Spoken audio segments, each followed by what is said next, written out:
This is the Lone Crater YouTube. We hope this video helps.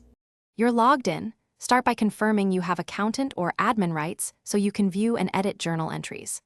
Once ready, open the global search icon and choose Advanced Search. Select transaction type and pick journal entry, then set a focus date range and enter an amount or memo keyword. Doing this narrows results immediately, so you don't waste time scanning unrelated transactions.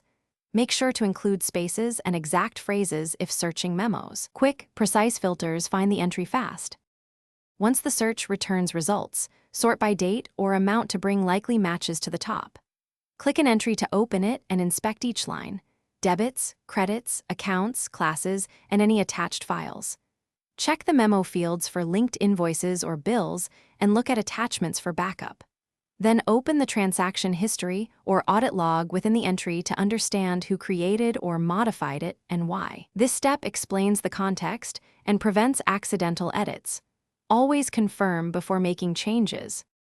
When you've confirmed the correct journal entry, make any necessary edits, only if your role allows it, and add a concise memo explaining why.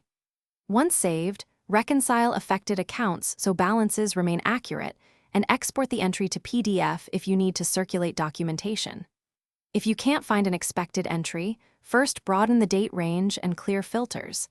Next, check the audit log to see if it was deleted or altered, and verify your user permissions. Those checks usually resolve missing or invisible entries quickly. Thanks for watching. Consider subscribing if we helped you.